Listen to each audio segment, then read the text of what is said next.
This is the Yuba elMundo, and the L stands for electric. And let me just walk you through some of the specs on this thing, what makes it go. So back here we've got a 350 watt gearless hub motor. Offers quite a bit of get up and go, and it coasts really nicely. The other benefit of the gearless motor on this bike is part of the bionic system, which offers regenerative braking and sort of energy regen mode, which is awesome. I'm going to get into that in a second here. There's the Bionics battery. This is actually 48 volt, 8.8 amp hour. So it's ultra powerful. It's a high torque system.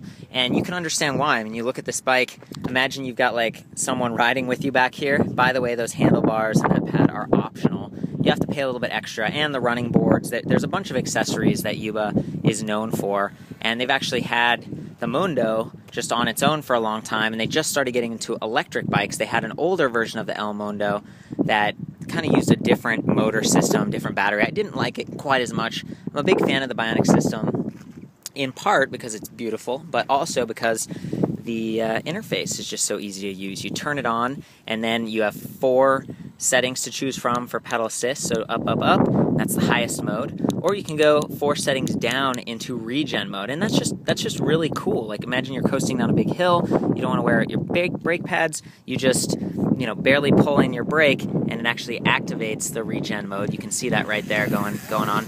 Or you can dial it up even more manually, so you don't have to pull that brake. So it's just a really neat system.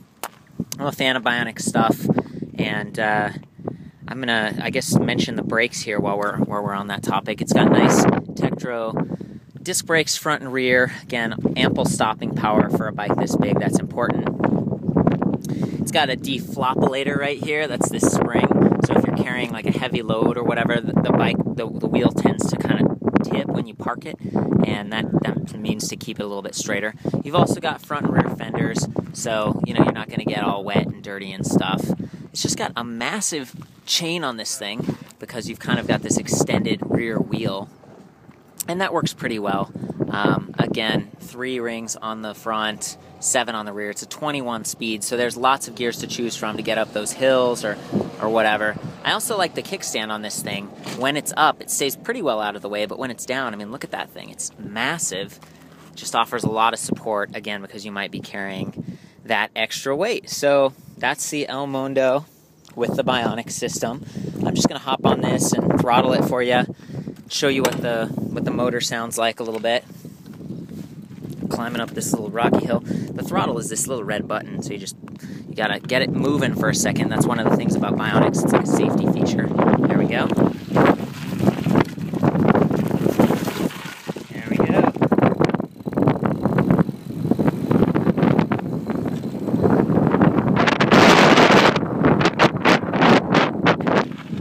And it really is nearly silent, and that's the benefit of a gearless hub motor. Also, it doesn't have gears, so it's not going to wear out as quickly, and it just coasts very efficiently. It's a good system. I love what they've done with it. A lot of good options and accessories. It can add up. It can get a little bit expensive, but it's a unique bike. It's very versatile. So that's the Yuba elMundo. For the full written review and other e-bikes, check out ElectricBikeReview.com. I'll see you there.